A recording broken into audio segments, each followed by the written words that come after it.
भागवत गीता अध्याय 3 कर्म योग। क्या आपने कभी सोचा है कि अगर सब कुछ किस्मत या ईश्वर के हाथ में है तो हम मेहनत क्यों करें? अर्जुन का भी यही सवाल था। दूसरे अध्याय में कृष्ण ने ज्ञान की बात की तो अर्जुन उलझ गए। उन्होंने पूछा, केशव, अगर ज्ञान ही श्रेष्ठ है तो आप मुझे इस घोर युद्ध कर्म में क्यों धकेल रहे हैं? क्या मैं सब छोड़कर जंगल ना चला जाऊं? आज का युवा भी यही सोचता है। क्या पैसा कमाना और भाग दौड़ करना जरूरी है? क्या हम बस शांति से नहीं बैठ सकते? खाली बैठना असंभव है। कृष्ण अर्जुन को एक कड़वा सच बताते हैं। वह कहते हैं, न ही कश्चित् क्षणमपि जातु तिष्ठ्य कर्म करत। कोई भी इंसान एक क्षण के लिए भी बिना कर्म किए नहीं रह सकता। दोस्तों, मैंने संस्कृत पढ़ने की कोशिश की है, कोई गलती है तो मैं आपसे माफी की हकदार हूँ। प्रकृति के गुण आपसे जबरदस्ती काम करवाएंगे।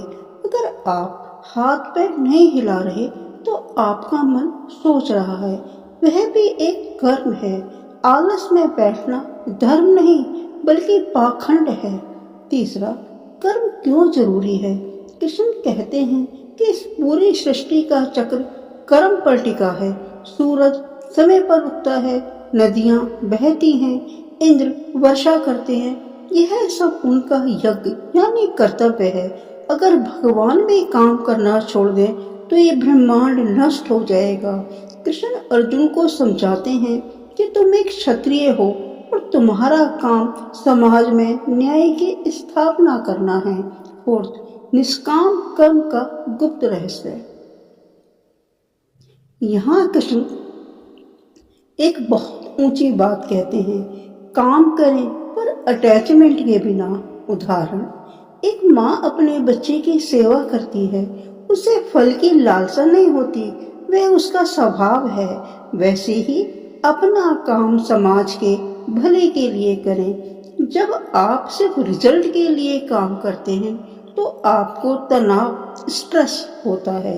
जब आप सेवा के लिए काम करते हैं तो आप आजाद, फ्री महसूस होते हैं। पांचवा, काम और क्रोध हमारे असली दुश्मन। अर्जुन पूछते हैं, इंसान न चाहते हुए भी पाप क्यों करता है? कृष्ण जवाब देते हैं, काम ऐश, क्रोध ऐश, रजोगुण समूतव यानी इच्छा, लस्ट और क्रोध, एंगर ही वह दुश्मन है जो हमारे ज्ञान को ढक लेते हैं। जैसे धुएं से आग ढक जाती है, वैसे ही इच्छाओं से हमारा विवेक ढक जाता है। निष्कर्ष, तीसरा अध्याय हमें क्या सिखाता है?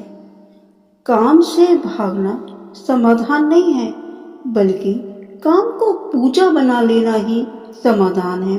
अगली कड़ी चौथे अध्याय में हम देखेंगे ज्ञान कर्म संन्यास योग, जहाँ कृष्ण बताएंगे कि उन्होंने यह ज्ञान सबसे पहले किसे दिया था। दोस्तों, क्या आप भी प्रोक्रेस्टिनेशन, काम टालने से परेशान हैं? कमेंट में लिखें यस और नो। दोस्तों, अगर आपको मेरा यह वीडियो अच्छा लगा है तो प्लीज़ लाइक, कमेंट और शेयर करें। जो चैनल पर नए हैं चैनल को सब्सक्राइब करें। नेक्स्ट वीडियो में शीघ्र मिलेंगे। तब तक के लिए धन्यवाद।